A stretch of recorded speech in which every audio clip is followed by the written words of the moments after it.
Assalamualaikum warahmatullahi wabarakatuh. Halo teman-teman pecinta satwa. Tanpa mengecilkan peran penting dari daratan lainnya, Afrika jadi rumah terbaik bagi satwa liar. Setuju atau tidak, tapi seperti itulah kenyataannya. Australia punya savana yang tidak kalah luas dari Afrika. Asia punya tanah subur dengan berbagai hutan di dalamnya. Eropa adalah kawasan dengan suhu yang dingin. Amerika Utara menawarkan padang rumput yang tidak kalah hijau. Bahkan Amerika Selatan dipenuhi hutan tropis yang bisa jadi rumah bagi satwa liar. Tapi Afrika punya kelebihannya sendiri, menyebabkannya jadi rumah terbaik yang dihuni berbagai jenis hewan. Ada beberapa alasan yang menyebabkan Afrika jadi rumah terbaik bagi satwa liar. Apa saja alasan itu? Sebelum lanjut, jangan lupa subscribe channel Dunia Binatang Liar. Kondisi wilayah Afrika seakan jadi surga bagi beberapa jenis hewan dengan karakternya masing-masing. Afrika merupakan daratan yang dipenuhi savana luas dengan rumput ilalang, pegunungan tinggi yang subur, hutan lebat yang dipenuhi pepohonan, gurun pasir menghampar yang seakan tak berujung sejauh mata memandang, dan berbagai keunikan lain yang seakan disediakan bagi semua hewan. Beberapa jenis monyet dan anjing liar menghuni pegunungan. Gurun pasir jadi habitat bagi beberapa reptil. Hutan jadi tempat berlindung para gorila dan beberapa hewan pemalu. Dan savana seakan jadi surga bagi berbagai jenis hewan yang ada di dalamnya. Keberagaman wilayah menghadirkan keberagaman satwa di dalamnya, dan benua Afrika memang memilikinya. Luas wilayahnya juga jadi alasan yang menyebabkan banyaknya satwa liar yang hidup di Afrika. Luas wilayah yang dimaksud adalah bagian yang dibiarkan bebas dan tidak dihuni oleh manusia, menyebabkan para hewan betah dan bisa hidup dengan damai. Bandingkan saja dengan wilayah Eropa yang penuh dengan hunian manusia dan minimnya kawasan liar yang bisa dihuni oleh para hewan. Begitu pula dengan kawasan Asia yang bahkan begitu sempit karena banyak dihuni oleh manusia. Wilayah Afrika yang menyimpan banyak wilayah bebas mungkin hanya bisa diimbangi oleh daratan Australia dan kawasan Amerika Selatan yang terkenal dengan hutan Amazon. Jika kita melihat data populasi manusia di setiap benua, Afrika berada di posisi kedua di bawah Asia sebagai benua yang paling banyak dihuni oleh manusia. Tapi populasi yang banyak diimbangi dengan wilayah yang luas, menyebabkan Afrika tetap saja dianggap sebagai wilayah yang lega bagi semua penghuninya. Hal ini terbukti dengan banyaknya wilayah yang bebas dari manusia. Meski sebagian wilayah Afrika adalah daratan yang tandus, tapi sebagian yang lain merupakan wilayah yang subur, menyebabkan banyak tanaman bisa tumbuh di sekitarnya. Dan tentu saja, keberadaan makanan itu menyebabkan hewan-hewan berkumpul, dan mereka bisa menikmati berbagai menu yang lezat. Makanan melimpah merupakan daya tarik tersendiri bagi para hewan hingga mereka betah di Afrika. Bahkan di gurun pasir sekalipun, nyatanya masih ada beberapa tanaman yang tumbuh dan jadi sumber kehidupan bagi berbagai hewan herbivora. Karena ada banyak hewan yang berkumpul, menyebabkan para pemangsa punya banyak pilihan. Seperti yang kita tahu, ada banyak sekali hewan pemangsa di Afrika. Mulai dari singa, cheetah, macan tutul, kucing liar, hyena, anjing liar, jakal, ular, buaya, burung pemangsa, honey badger, bahkan hingga pemangsa kecil yang tidak terlalu diperhatikan. Mereka bisa memenuhi kebutuhan perutnya dengan memburu berbagai jenis mangsa yang ada. Bahkan bagi para pemakan bangkai, sudah disiapkan berbagai hidangan dari bangkai hewan yang mati di sekitarnya. Banyaknya spesies yang ada di Afrika juga jadi jawaban kenapa Afrika dikatakan sebagai surga bagi para binatang. Mereka sudah menghuni daratan Afrika sejak dahulu kala. Hampir semua jenis hewan yang ada di wilayah lain bisa ditemukan di Afrika.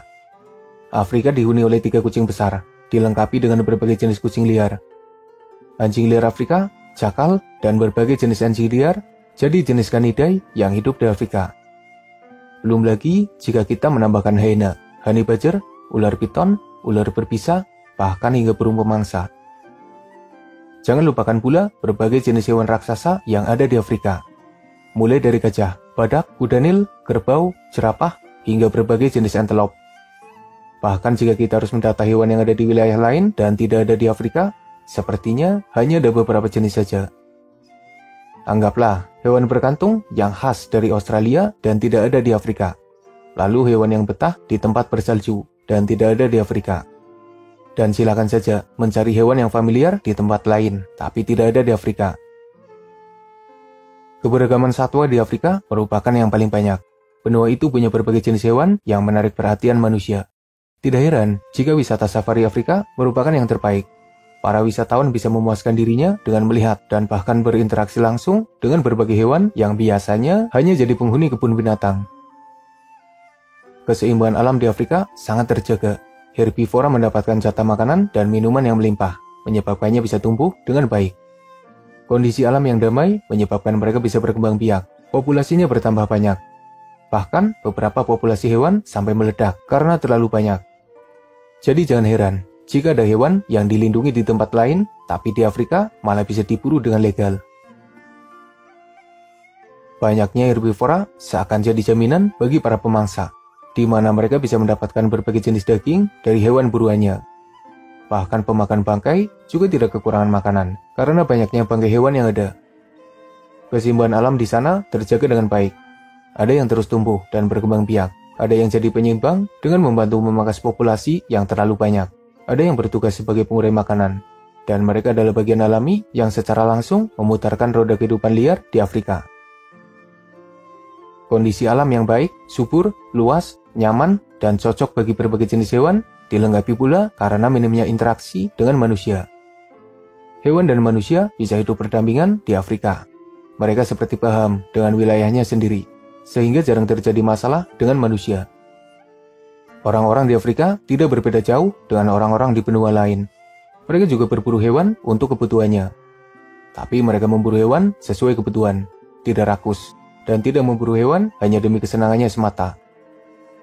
Sebagai contoh, macan tutul di Afrika jarang memasuki wilayah manusia, berbeda jauh dengan macan tutul yang hidup di Asia. Populasi singa stabil, berbeda jauh dengan nasib harimau di Asia. Kerbau dibiarkan hidup bebas. Kuda Nil bahkan seakan tidak tersentuh oleh manusia. Dan berbagai hewan lain yang tidak dijadikan buruan oleh manusia bisa hidup damai, dan mereka juga tidak mau mengusik manusia. Jika ada hewan yang sampai menyerang manusia, biasanya karena manusia yang memasuki wilayahnya. Tapi jika tidak ada interaksi dan mereka tidak merasa terusik, hewan liar di Afrika sebenarnya mengabaikan manusia. Sikap manusia di Afrika bisa dibilang sangat baik, dan mereka bisa hidup berdampingan dengan para hewan. Bayangkan jika orang-orang Afrika punya hobi berburu hewan demi kesenangannya. Bayangkan jika mereka menangkapi berbagai hewan karena harganya mahal. Bayangkan jika mereka terus membangun pemukiman sampai memasuki kawasan hewan liar. Tentu daratan Afrika tidak sedamai saat ini bagi para hewan. Dan ada satu alasan lagi yang menurut admin lumayan masuk akal. Kenapa banyak sekali hewan di Afrika hingga menyebabkan wilayahnya bagikan rumah terbaik bagi para hewan? Yaitu karena mereka seakan terjebak di benua Afrika. Andai saja benua Afrika tersambung dengan Eropa atau Asia secara langsung dengan akses yang mudah, sepertinya sebagian dari mereka juga bisa saja melakukan perpindahan. Hal seperti itu bisa kita teliti dari beberapa jenis hewan khas Afrika yang ternyata ada di Asia atau bahkan Eropa. Sebut saja singa di India, beberapa jenis antelope yang hidup di Asia Tengah, gajah dan badak yang juga ada di Asia, dan berbagai jenis hewan lainnya. Dan dengan berbagai alasan yang ada, sepertinya Afrika memang rumah terbaik bagi para hewan liar. Semoga saja mereka terus terjaga dan jadi bagian yang menyeimbangkan alam di Afrika. Jika ada tambahan informasi, silakan berkomentar. Barangkali kamu punya alasan berbeda yang menyebabkan Afrika jadi surganya para binatang. Semoga bermanfaat. Makasih udah nonton. Mohon maaf jika masih banyak kesalahan.